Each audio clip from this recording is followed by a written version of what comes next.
Les États-Unis font face à une crise sans précédent de surdose d'opioïdes. Chaque jour, 91 Américains meurent de surdose liées aux opioïdes. Ce sont des médicaments efficaces dans le soulagement des douleurs sévères lorsqu'ils sont utilisés de manière appropriée chez les malades de cancer, par exemple.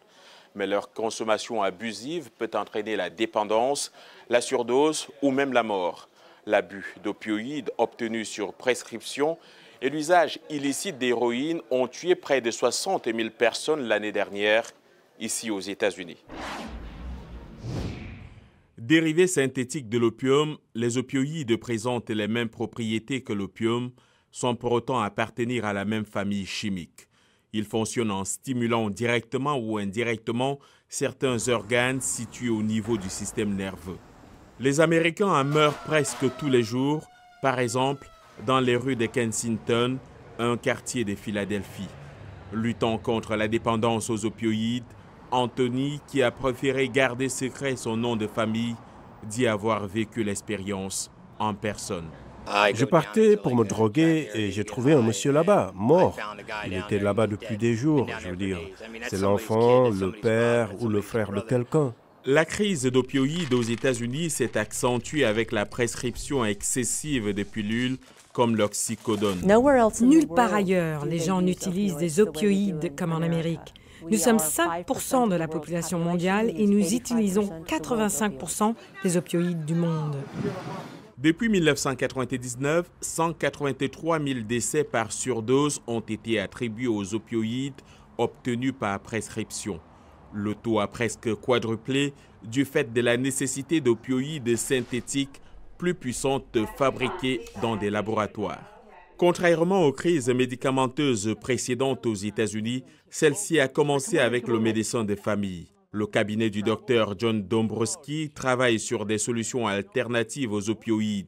Dans le passé, dit-il, les médecins se pressaient de prescrire ce médicament. Nous sommes à la pointe de la lance. Nous écrivons les ordonnances et les médecins subissent beaucoup de pression en raison des patients qui disent « je suis satisfait ».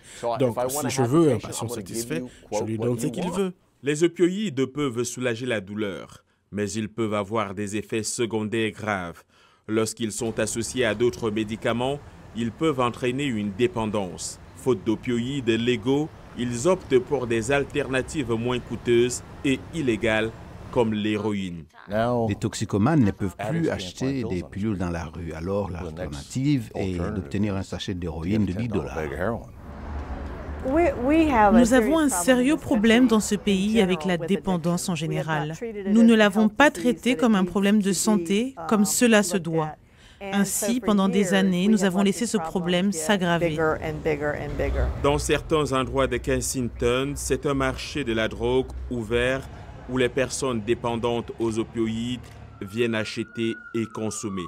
C'est là que, d'après les responsables des forces de l'ordre, les consommateurs peuvent trouver l'héroïne la moins chère et la plus puissante du pays. Un ami m'a mis à l'héroïne et je m'y attache de plus en plus depuis 5 ans. J'ai arrêté, j'ai repris, c'est dur. Selon les statistiques, près de 2,5 millions d'Américains sont dépendants aux opioïdes, y compris les synthétiques extrêmement puissants comme le fentanyl, fabriqué en Chine pour le marché noir américain. Le fentanyl peut être 50 fois plus puissant que l'héroïne. See, my mother was addicted, and I did it to spite her because she was doing it, and I said, "Oh, I'll show you how it feels," and I liked it. Davy, qui ne nous a pas donné son nom de famille, a été sous l'influence des opioïdes pendant 10 ans. Il affirme qu'une petite quantité de fentanyl associée à de l'héroïne peut tuer. The bag was empty. I scraped an empty bag for him. So greens he had greens, and he OD'd. I had a narc on him 3 times. So that's how powerful it is, and you don't expect it, you don't expect to fall off, you don't expect to OD, no one does. Les expertises disent que ce n'est pas seulement le volume de décès et de toxicomanes qui justifie les nouveaux efforts contre l'abus des opioïdes, Mais c'est aussi l'identité des toxicomanes. Cela affecte maintenant les adolescents de banlieue, les Blancs et les gens qui attirent l'attention aux États-Unis, alors que par le passé, beaucoup de Noirs et d'autres minorités ont aussi eu ces problèmes, mais cela n'a pas eu la même attention. En travaillant avec les médecins et en repensant les lois sur les médicaments, les politiques sont en train de tracer une nouvelle voie. Les surdoses de médicaments sont aujourd'hui la principale cause des décès accidentels dans notre pays. Nous voulons aider ceux qui sont si gravement dépendants. Les responsables de la santé du côté du gouvernement disent que l'objectif actuel est de prévenir de nouvelles dépendances aux opioïdes tout en aidant ceux qui sont déjà touchés à obtenir un traitement à long terme. Et pour terminer ce reportage, voici quelques chiffres du Center for Disease Control and Prevention, les centres de contrôle et de prévention des maladies, chiffres qui traduisent l'ampleur de la crise des opioïdes ici aux États-Unis. 650 000, c'est le nombre d'ordonnances d'opioïdes délivrées par jour aux États-Unis.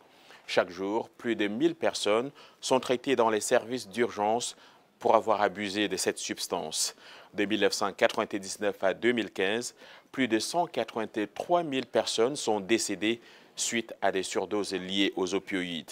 Enfin, 500 millions de dollars, c'est le budget que Donald Trump a promis d'accorder à la lutte contre les opioïdes. Une commission a été mise sur pied à cet effet. John Linden, VOA Afrique, Washington.